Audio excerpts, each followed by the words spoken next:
टुनटुनी को बचपन से ही खाना बनाने का बहुत शौक था। उसके पिताजी कालू कंवर लोहे के औजार बनाने का काम करते थे। उसकी माँ सुंदरी फिर उन लोहे के औजारों को, बर्तनों को जंगल में बेचकर आती थी। टुनटुनी इनकी गोद ली हुई बेटी थी और वो सभी नदी किनारे एक पेड़ की डाल पर रहा करते थे। टुनटुनी क्या कर रही है? कुछ खाने को बनाया है या नहीं? एक डाल से दूसरी डाल पर घूमकर अंतड़नी सिकुड़ गई है। लो माँ, आज मैंने कुछ नया बनाया है। अरे ये तूने चावल में क्या डाल दिया? ये बिरयानी है, मैंने आज ही सीखी है। अरे टुनटुनी बिटिया, जितना तू खाने पर ध्यान देती है, कुछ काम पर भी दे दिया कर। अरे जब देखो कुछ न कुछ खाने को ही बनाती रहती है। 1-2 साल बाद तेरा ब्याह भी करना है, कुछ घर के काम भी सीख ले। ओहो, शर्मा गई।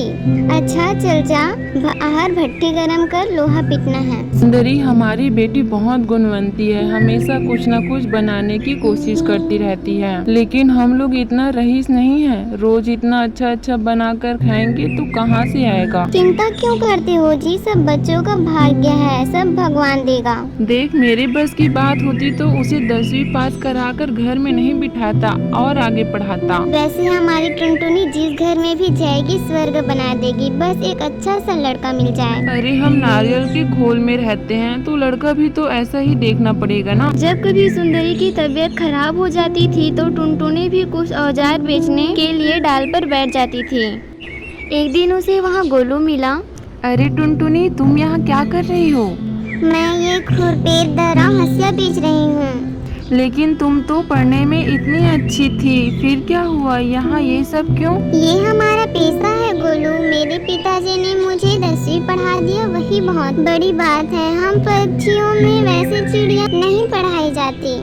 अरे यही हमारा देश पीछे रह गया टुनटुनी। अच्छा ये बताओ, तुम रहती कहाँ हो? यही नदी के पीछे ही हमारा नारियल का घोंसला है। टुनटुनी, तुम्हें खाना बनाने का वैसे ही बहुत शौक है, क्यों ना तुम पिज्जा पराठा बनाकर बेचो। ये कम लागत और मेहनत में बन जाता है और स्वाद तो पूछो ही मत। एक बार बनाकर तो देखो, लोहे के औजारों से भी ज्यादा कमाने लगोगी।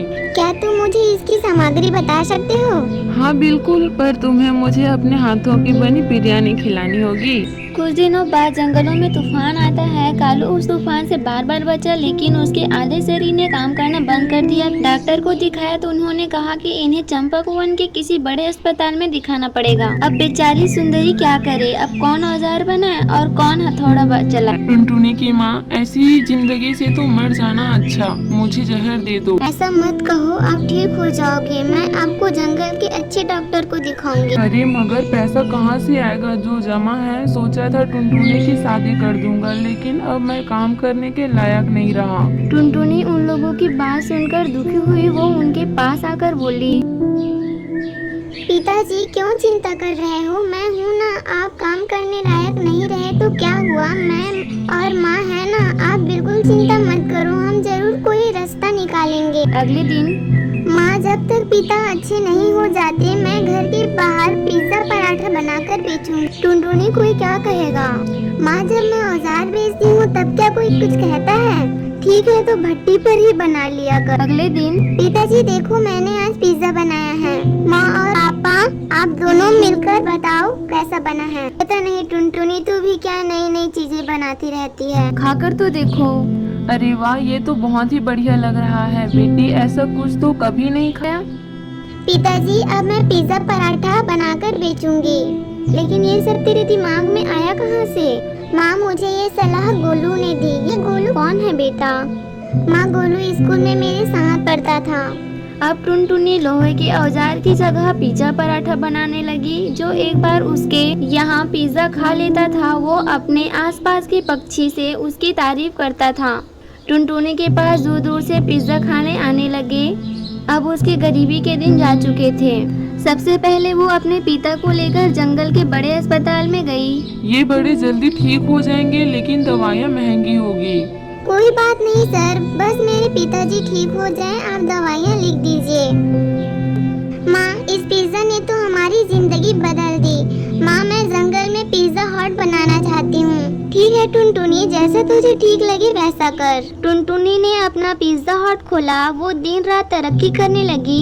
जैसे जैसे आमदनी बढ़ती रही, टुनटुनी ने सबसे पहले अपने लिए एक पक्का घोंसला खरीदा। तो वो नारियल की खोल वाली टुनटुनी नहीं, कोठी वाली टुनटुनी थी। टुनटुनी, मैं जानता था कि तुम एक दिन जरूर ऊंचाइयों तक जाओगी। गोलू, मुझे इस काबिल बनाने में तुम्हारा ही योगदान है। बेटा, तुम जुग जुग जियो। ये तो बहुत खुशी की बात है कि तुम उसके मार्गदर्शक हो। तुम उसे हमेशा खुश रखोगे।